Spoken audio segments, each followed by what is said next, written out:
Hello everyone, welcome to mid wicket banter. ఏమన్నా match అయ్యా, బుర్రపాడు match, crazy అసలు. నిన్నటి నుంచి కొందరు ఫ్రెండ్స్ ఫోన్ చేసి ఒక్కటే క్వశ్చన్, ఏమవ్వచ్చు రేపు, ఏం రిజల్ట్, ఏం ప్రిడిక్షన్ అని. నేను అందరికీ చెప్పింది ఒకటే భయ్యా, 35 రన్లు 4 వికెట్లు. ఒకవేళ జేమీ స్మిత్ ఫస్ట్ 2-3 ఓవర్స్లో బౌండరీ కొట్టుకోకుండా అవుట్ అయితే అప్పుడు ఇండియాకి 50% ఛాన్స్ ఉంది అని చెప్పాను భయ్యా. ఈరోజు 3:30కి మ్యాచ్ చూద్దామని కూర్చుంటే అసలు ఫస్ట్ 2 బాల్లే బౌండరీలు, గుండె జారిపోయి పాత్రానికి వెళ్ళిపోయింది. అసలు వేరే మాటే లేదు.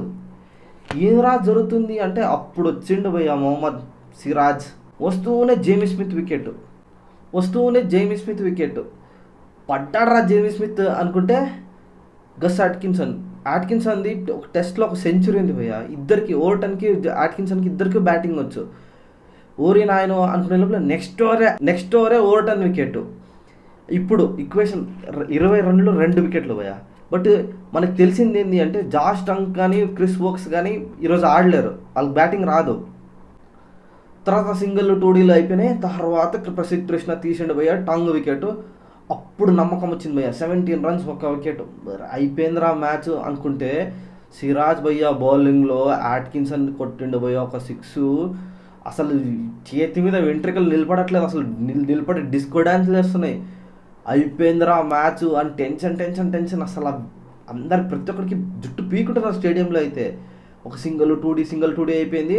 లాస్ట్కి 7 రన్లు భయ్యా ఆట్కిన్సన్ అనుకుంటే ఒక్క 6తో మ్యాచ్ స్కోర్స్ లెవెల్ చేసేస్తే మనం సిరీస్ ఓడిపోతాం. అప్పుడు చిన్న మ్యాచ్ సిరాజ్ భయ్యి యార్కర్ ఆఫ్ స్టంప్ వికెట్ పడింది. అసలు వేరే లెవెల్ ఫీలింగ్. సిరాజ్ భయ్ అలా స్లో మోషన్లో ఎగురుతుంటే బ్రెయిన్లో అసలు ఆ Devara background, red sea background music అలా వస్తుందన్నమాట. క్రేజీ మ్యాచ్ భయ్యా. ఈ మ్యాచ్లో మనం నోటీస్ చేయాల్సింది ఏమంటే సిరాజ్ భయ్ 2 ఇన్నింగ్స్లోనూ మ్యాచ్ చేజారుతుంది అన్నప్పుడు వికెట్లు తీసి కాపాడాడు. అసలు మనం అప్రిషియేట్ చేసింది ఏమంటే ఈ సిరీస్లో సిరాజ్ భయ్ 5 టెస్ట్ మ్యాచ్లు కంప్లీట్గా ఆడిన ఏకైక బౌలరు.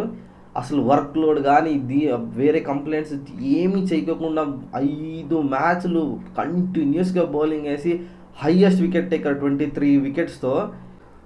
మీకు ఆ మూమెంట్లో గుండె జారింది భయ్యా? Please comment it down. మీకు క్రికెట్ అంటే పిచ్చి ఉంటే please like, share and subscribe to